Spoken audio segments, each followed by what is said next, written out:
Eutanasia. Ajá, Eutanasia. ¿Ustedes están a favor? a favor y yo soy mamá. Ok, ya. Empezamos, ¿ya? Buenas tardes, vamos a debatir sobre la eutanasia. En este caso comienza el grupo en contra de la eutanasia. Tiene 5 minutos para la exposición de su introducción y sus argumentos. Comenzando ahora. Como sabemos, la eutanasia es un tema que ha generado intensos debates, pero este debate va a ser súper tranquilo. Debates éticos y emocionales en la actualidad. Como sabemos, la eutanasia es un acto deliberado determinado en la vida de alguien. Entonces, es esencial hacernos una pregunta. ¿Tenemos nosotros el derecho de decidir determinar una vida? Desde nuestra perspectiva ética y moral, estamos en contra de la eutanasia. Cada vida es valiosa y por ende merece ser protegida. En vez de optar por terminar una vida, ¿por qué mejor no le damos una mejor calidad de vida, mejores cuidados y sobre todo apoyo emocional que va a necesitar esta persona? Y ofreciéndoles dignidad hasta su último aliento. Ante todo, buenas tardes. Como ya ha explicado mi compañera, mi grupo y yo estamos en posición de contra la eutanasia y vamos a empezar argumentando uno de los principales enfoques, que sería el enfoque médico y el enfoque social. Primero, con la ética médica, la profesión médica está fundamentada en principios éticos como el principio de la vida y a la no maleficencia. También sabemos que autorizar la eutanasia en el Perú puede ser un potencial abuso, dado que el riesgo de que la eutanasia pueda ser mal utilizada, yendo en contra de las buenas prácticas médicas, se coacciona a personas vulnerables o bajo presión social o económicas.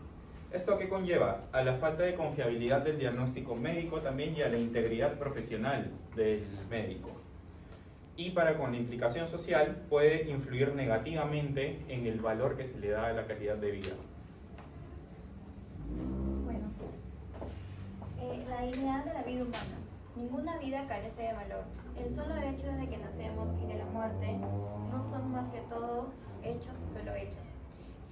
No podemos categorizar a una persona de digna o indigna solo por el hecho de que ha elegido vivir y sufrir.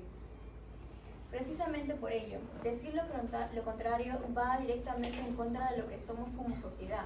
Legalizar la eutanasia sería una declaración de derrota social, política y médica ante el enfermo, que no acabaría con la prioridad de su vida ni la muerte, y bajo la conciencia del médico, paciente y de los familiares. Entonces podemos decir que hay que eliminar el sufrimiento del humano, más no al humano que sufre. La eutanasia o la decisión de terminar con la vida de un ser querido, para aliviar su sufrimiento, para la salud mental de los familiares y amigos, ¿no? Tienen traumas y sentimientos de culpa. Por ejemplo, duelo complejo. Complica el proceso de duelo. A veces los familiares pueden sentir que no tienen derecho a lamentar su muerte. ¿Por qué? Porque ellos han accedido a la eutanasia. Conflictos familiares, porque puede ser que un familiar no quiera y otro sí, entonces se genera un conflicto. Un apoyo psicológico. ¿Por qué psicológico? Porque ahí es donde sufrimos y no sabemos qué hacer. Nos generamos estrés, complicaciones y no sabemos qué hacer con nuestras vidas. Impacta en la salud mental a largo plazo. Volviendo al punto social, quería aclarar sobre los grupos vulnerables, los cuales son los ancianos, los discapacitados y las personas de bajos recursos en nuestro país, los cuales, por ejemplo, no tienen algún familiar que los apoye en el aspecto económico, lo cual con la aprobación de la eutanasia ellos se pueden sentir como una carga más o optar por la eutanasia debido a como una solución económica. También está la desconfianza en el sistema de salud, debido a que a los profesionales médicos pueden recomendar a las personas de bajos recursos o bien a los que no pueden costearse los gastos médicos como una solución económica, recomendar la eutanasia. Esto generaría mucho conflicto y también que las personas mismas tengan el derecho como que a optar sobre la eutanasia, y sería como un abuso de esta ley.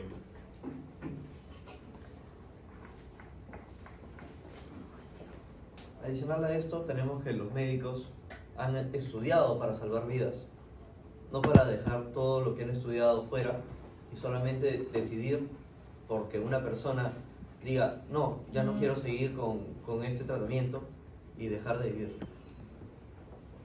Gracias. Ya. El nacimiento y la muerte son parte del ser humano. Al hablar de la muerte como Perú, es un tema tabú, ya por cuestión de miedo o temor o pena. Entonces, al hablar de la eutanasia, la palabra bueno, y thanatos, que es muerte, significa una buena muerte. Sin embargo, el concepto y sus prácticas han generado muchas discordancias. Y si nos preguntamos a qué se refiere con la eutanasia, es la intervención aceptada voluntaria por el paciente que se realiza profesionalmente y acelera la muerte del paciente desahuciado. En el Perú, como otros países, la eutanasia es ilegal y el objeto de un debate significativo. En este caso presentaremos argumentos a favor. Como primer argumento, desde una perspectiva ética y moral, argumentamos a favor del alivio al sufrimiento innecesario. Nadie quiere sufrir insoportablemente y innecesariamente en sus últimos días de vida. Así que ¿por qué no poner un punto final al sufrimiento y evitar así mismo también un sufrimiento prolongado antes de morir?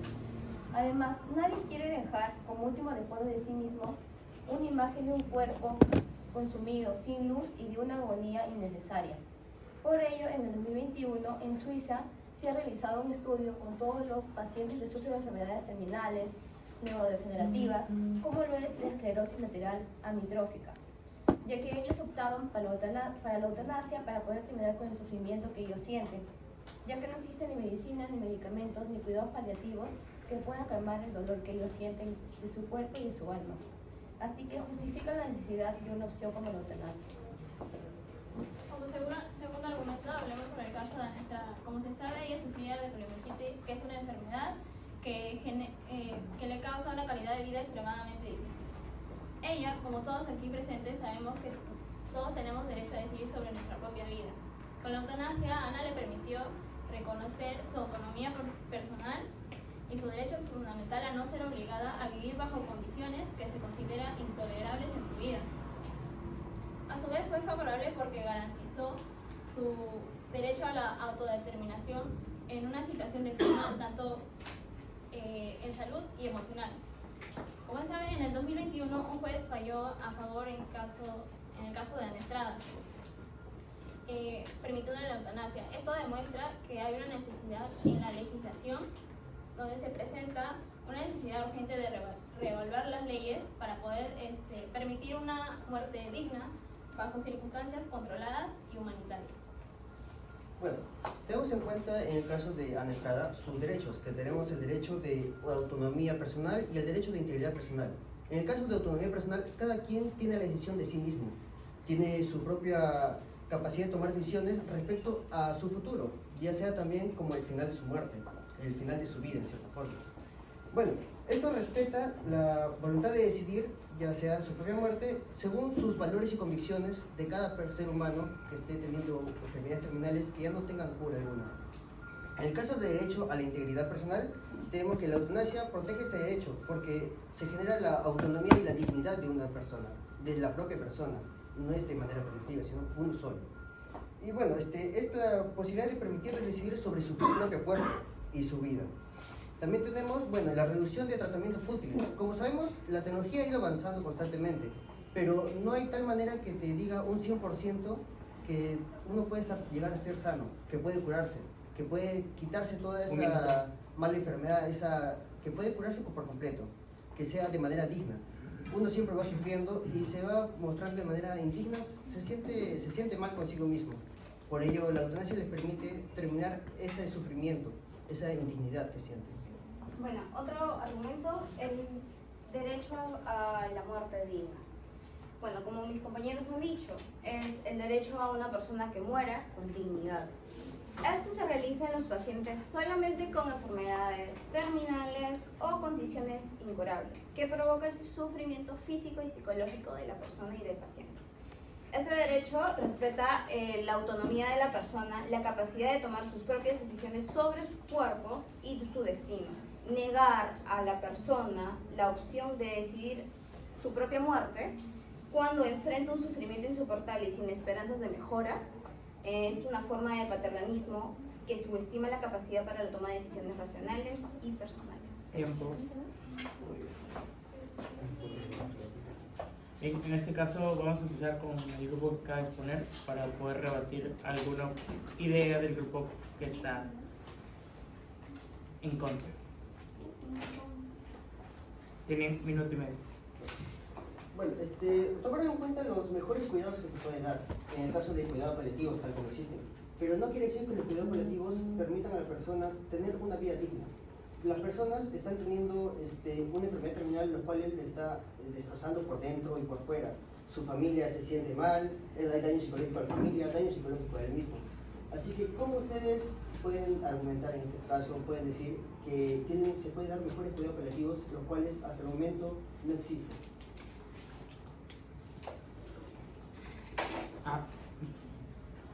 Pueden responder. Tienen minuto y medio.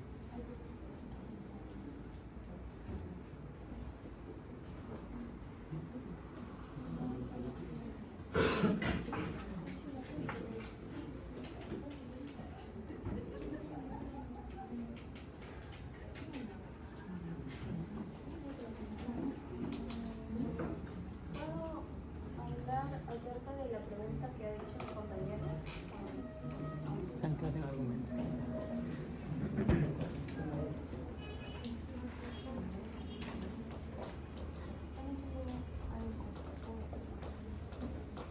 Bueno, ya que el tiempo está corriendo, al respecto a los métodos, no entendí la verdad, métodos, Los cuidados paliativos. claro, al tú confiar tu vida a un médico, él, bajo su ética médica, te brinda las opciones, las posibles más opciones, para que tú puedas tener una vida tranquila durante tu enfermedad. Entonces, si tú haces una relación directamente con el médico y él te está brindando, porque su función principal es brindarle las opciones a ti para que tú puedas garantizar tu vida más tranquila, más, por así decirlo, no optar o rendirte, entonces, ¿por qué comprometer al médico a que te haga un diagnóstico que no quiere hacer? Él te está brindando todas las posibles técnicas que tú puedas usar, pero sin embargo la eutanasia no está permitida bajo su ética moral. Ya. Entonces, si el médico te da tu diagnóstico, ¿cómo logras tener calidad de vida teniendo un dolor o un sufrimiento y ver a las personas a tu alrededor que están sufriendo? ¿Cómo logras aliviar ese dolor? Bueno, ¿Puedo comentar algo así relacionado nada más? Creo que también cabe mencionar, creo recalcar, que estamos enfocándonos netamente en las enfermedades incurables, ¿no? Ya lo mencionando ya repetitivas veces, hacia que un diagnóstico que el doctor, por ejemplo, citando, ¿no? Un diagnóstico que el doctor no quiere diagnosticar, o sea, algo que el doctor no quiere diagnosticar, o sea, no es como que ya no se diagnostique o que se prolongue una calidad de vida, en este caso mínima o deficiente, por una enfermedad que ya tiene un pronóstico ya dado, sea cual sea por ejemplo, por algo se menciona este tema a enfermedades incurables, porque ya no tienen cura, ¿no? Ese es un punto, y el segundo que mencionaron sobre, es mejor, o sea, una frase, ¿no?, que mencionaron, de que es mejor acabar con el sufrimiento, y no con la persona que sufre. En este caso la persona ya no tiene opción de sufrir. Sufre, porque la enfermedad es incurable. Puede responder.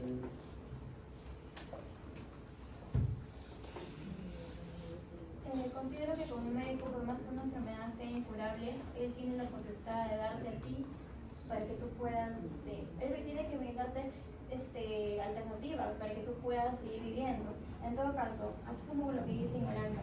Por lo tanto, aunque el dolor inevitable sí es considerado como una condición justificante, el mismo informe informa que evidentemente el 17% de situaciones de eutanasia bajo los médicos brindan alternativas de terapias paliativas que ofrecen a los pacientes que estos siempre la rechazan. De hecho, la razón más importante que tuvo el 75% de los médicos para rechazar solicitudes como esta fue su opinión personal de que el sufrimiento del paciente no era intolerable.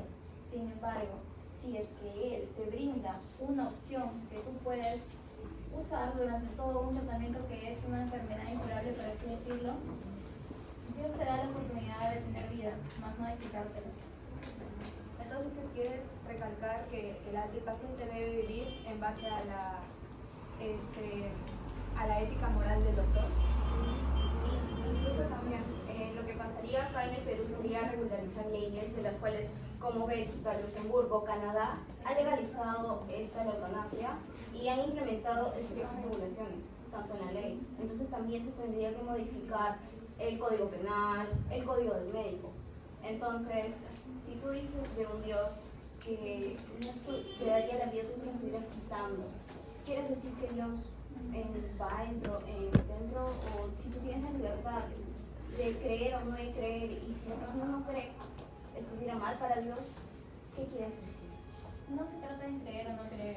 Si no sabes, hay países que no firman la eutanasia porque no están dentro de, por así decir, un convenio en el que validan los derechos humanos y hacen respetar los derechos humanos.